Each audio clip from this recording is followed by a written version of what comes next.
One more. Taste and super. Hi ಎಲ್ರಿಗೂ ನಮಸ್ಕಾರ. Welcome to my channel. ಈ ಚಳಿಗಾಲಕ್ಕೆ ಪರ್ಫೆಕ್ಟ್ ಚುರುಮುರಿ ಇದು. ಮಿಕ್ಸ್ಚರ್ ಏನೂ ಹಾಕಿಲ್ಲ ನಾನು ಇದಕ್ಕೆ. ಖಾರವಾಗಿ ತುಂಬಾ ಚೆನ್ನಾಗಿರುತ್ತೆ ಹಾಗೂ ಹೆಲ್ತಿ ಸಹ. ಯಾಕೆ ಅಂದರೆ ಇದಕ್ಕೆ ನಾನು ಹೊರಗಡೆಯಿಂದ ತಂದಿರೋಂಥ ಯಾವುದೇ ಖಾರ ಮಿಕ್ಸ್ ಮಾಡಿಲ್ಲ. ಸೆಪ್ಪೆ ಪುರಿ ತೊಗೊಂಡಿದ್ದೀನಿ. ಅದಕ್ಕೆ ಕಟ್ ಮಾಡಿರುವಂತಹ ಮಾವಿನಕಾಯಿ, ಟೊಮೊಟೊ, ಕ್ಯಾರೆಟು, ಈರುಳ್ಳಿ, ಹಾಗೆ ಸ್ವಲ್ಪ ಸೌತೆಕಾಯಿ ಬೇಕಾದರೆ ಹಾಕೋಬೋದು. ಹಸಿರು ಮೆಣಸಿಕಾಯಿ ತೊಗೊಂಡಿದ್ದೀನಿ, ಖಾರದ ಪುಡಿ ತೊಗೊಂಡಿಲ್ಲ ನಾನು.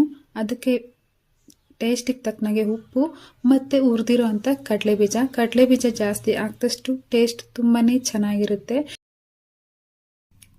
ನೀವೇನಾರ ತಿಂದರೆ ಇದನ್ನ ಇನ್ನು ಎಕ್ಸ್ಟ್ರಾ ಬೇಕಂತ ಕೇಳ್ತೀರಾ? ಏನು ಬೇಕು ಅಂತ ಕೇಳ್ತಾರೆ. ಎಕ್ಸ್ಟ್ರಾ ಬೇಕಂತ ಕೇಳ್ತೀರಾ ಚುರುಮುರಿನ ತಿಂದರೆ? Thank you for watching. ಎಲ್ರಿಗೂ